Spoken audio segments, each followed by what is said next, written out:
Well folks, this is the new project. This is a 1991 Alfa Romeo Spider S4. It's got 67,000 original miles on it, and it is 100% original. And when I say original, I mean it's got the original seats, the original everything. Nothing has been changed on it. I'll show you the top here in a little bit, but it is 100% original.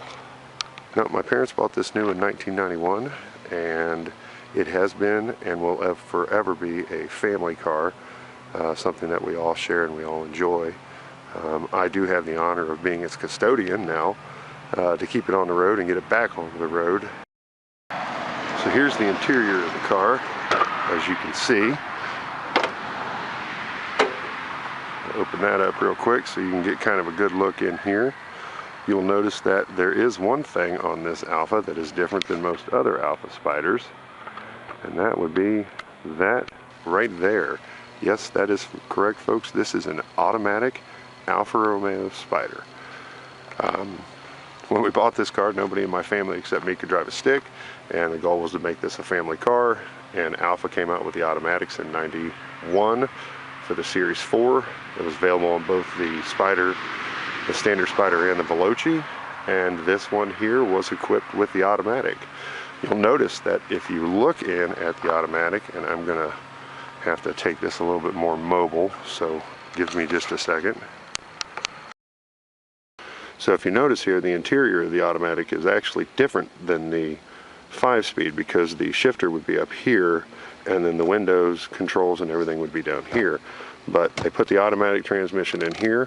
From what I understand, it is a Milano automatic transmission. And then all the window controls and everything like that went up there, and then we got this fancy little glove box that holds, well, pretty much everything that falls off of an Alfa. Actually, this isn't Alfa related. Yes, it is. So this is pretty much where I keep everything until it needs to be put back onto the car. It does have the clock, and if you'll notice, that clock hand, let me see if I can get a good angle on it, is swinging. Oh yeah. It has all the original gauges on it. I'm trying to block the sun the best I can here. There we go.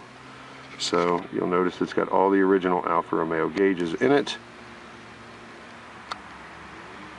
And they all work. It does have the standard speedometer shake, but nothing that a new cable won't take care of. I know there's different ways to work around that. Sorry for the glare. But you can see, I mean, the car's not perfect by any stretch of the imagination. It needs a lot of TLC. Cosmetically, it is what it is. It's 26 years old. We're not messing with any of it. I'm not changing anything on it cosmetic. I'm leaving it all original. As far as the transmission goes, we're leaving the automatic in it. Probably put 15-inch wheels on it. Go with a full exhaust, because that's pretty much rotted out. And the suspension underneath of it, well, it needs help on both the front and the rear. So I'm probably going to rebuild the suspension underneath of it and just give the car a whole workaround. But there will be a lot more coming up with this car, and there will be a lot more detail of everything that's going on with it. So stay tuned.